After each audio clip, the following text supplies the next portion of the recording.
Assalamualaikum dan selamat sejahtera.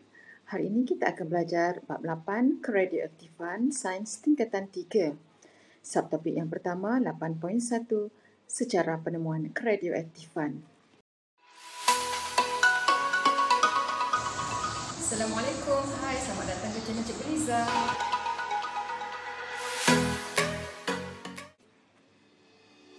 Standard pembelajaran kita ada dua, iaitu memerihalkan sejarah penemuan keradioaktifan dan yang kedua menerangkan dengan contoh maksud bahan radioaktif, keradioaktifan dan konsep separuh hayat perebutan radioaktif.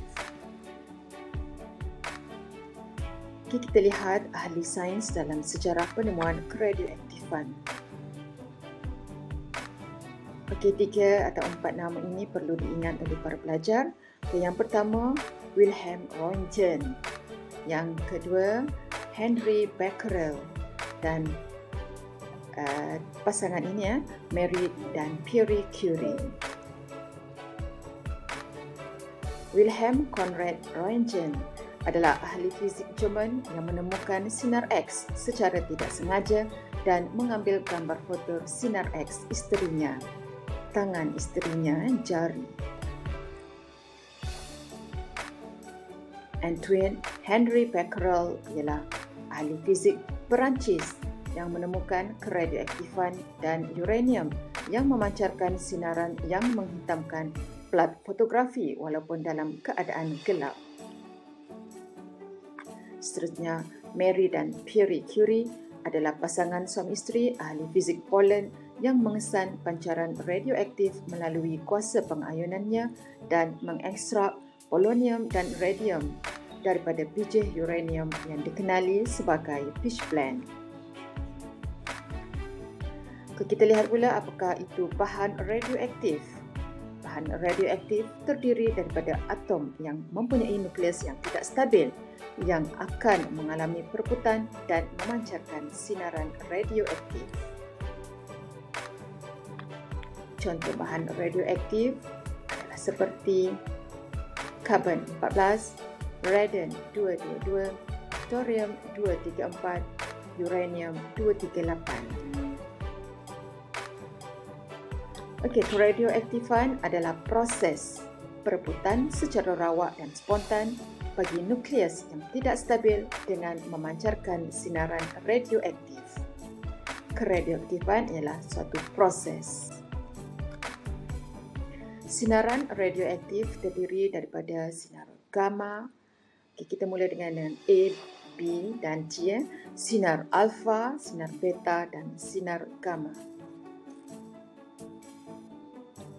Perebutan nukleus uranium 238 yang tidak stabil menghasilkan nukleus thorium 234 yang lebih stabil dengan memancarkan sinar radioaktif zarah alfa, iaitu nukleus helium.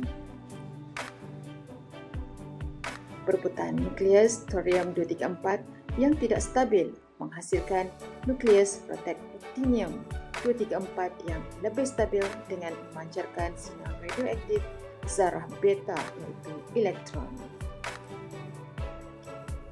Perebutan nukleus kobalt 60 yang tidak stabil pula menghasilkan nukleus kobalt 60 yang lebih stabil dengan memancarkan sinar radioaktif sinar gamma, iaitu gelombang elektromagnet. Unit keradioaktifan yang pertama ialah Curie, C besar, I kecil. Dan unit sistem internasional atau sistem antarabangsa bagi keradioaktifan ialah Becquerel, B besar, Q kecil. Satu Curie bersamaan 3.7 kali 10 kuasa 10 perebutan. Satu Becquerel adalah bersamaan 1 perebutan. Separuh hayat T⁻ ialah tempoh masa yang diambil untuk bilangan nukleus yang belum merebut berkurang menjadi setengah daripada nilai asalnya. Perebutan nukleus suatu unsur radioaktif dengan separuh hayat 5 hari. Ini adalah contoh. Contoh yang pertama itu yang belum merebut adalah 1, belum merebut lagi. Kemudian selepas 5 hari separuh hayat yang pertama, separuh akan mereput. Maka dia menjadi 1/2 lagi yang tinggal. 1/2 belum mereput, 1/2 sudah mereput. Ini yang masih belum mereput. Kemudian 10 hari, 5 hari tambah 5 hari, 10 hari lagi. Separuh hayat yang kedua, iaitu dia akan berkurang separuh daripada 1,5 yang tinggal tu akan berkurang lagi separuh, maka dia menjadi 1/4 yang belum mereput. Manakala 3/4 sudah mereput. Dan tambah lagi 5 hari, 10 hari tambah 5 hari sama dengan 15 hari, iaitu separuh hayat yang ketiga. Yang mereput lagi separuh, menjadi hanya tinggal 1/8 yang belum mereput. Manakala 7/8 sudah mereput. Jom kita lihat soalan pertama. Protactinium 234 mereput menjadi uranium 234 dengan separuh hayat T/5 5.2 jam. Hitungkan gisim protactinium 234 selepas 20.8 jam dengan gisim asalnya 80 gram. Soalan nak gisim protactinium selepas 20.8 jam. Gisim asalnya 80 gram. Jadi, pelajar mesti tulis sebelum pereputan gisim asalnya 80 gram. 0 jam sama dengan 80 gram. Selepas 5.2 jam, iaitu setengah separuh hayat, maka dia berkurang daripada 80 berkurang separuh jadi 40 gram. Kemudian kita tambah lagi masa 5.2 jam, jadilah 10.4 jam. Dia berkurang lagi separuh jadi 20 gram dan kita nak kena buat sampai 20.8 jam. Maka kita buat lagi separuh, bahagi lagi separuh, 10 gram dan bila tiba 20.8 jam, maka kita dapati jisimnya berkurang menjadi 5 gram. Itulah jawapannya. Soalan kedua. Graf keaktifan melawan masa bagi bahan radioaktif P adalah seperti berikut. Berdasarkan keputusan graf, berapakah separuh hayat P? Okey, soalan nak, berapakah separuh hayat P? Pelajar perlu faham graf ini. Okey, penyelesaiannya kita tengok garisan graf tu bermula daripada nombor 800. Jadi itulah keaktifan asal iaitu 800 becquerel. Kemudian kita nak tengok keaktifan pada separuh hayat. Jadi 800 bahagi dengan separuh bagi 2 atau 1/2 darab 800 sama dengan 400 becquerel. Masa yang sepadan ialah 40 saat. Seperti yang ditunjukkan oleh garisan putus-putus.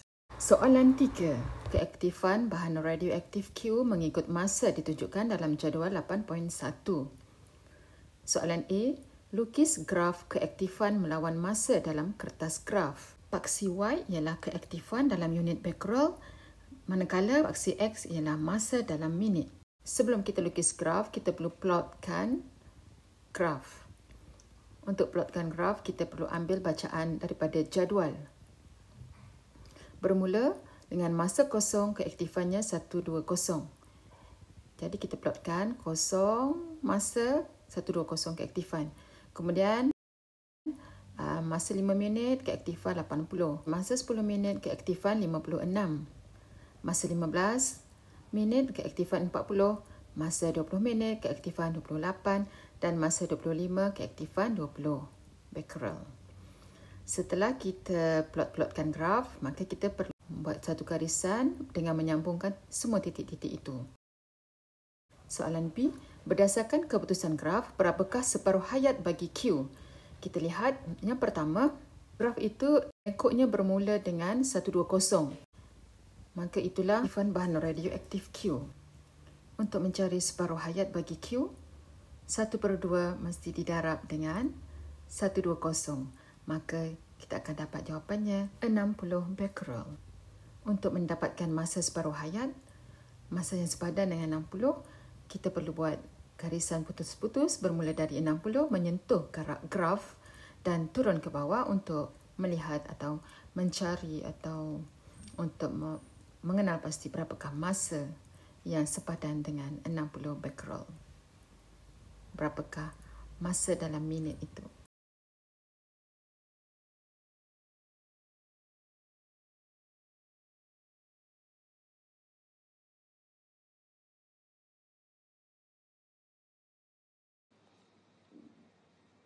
Jumpa lagi dalam video akan datang.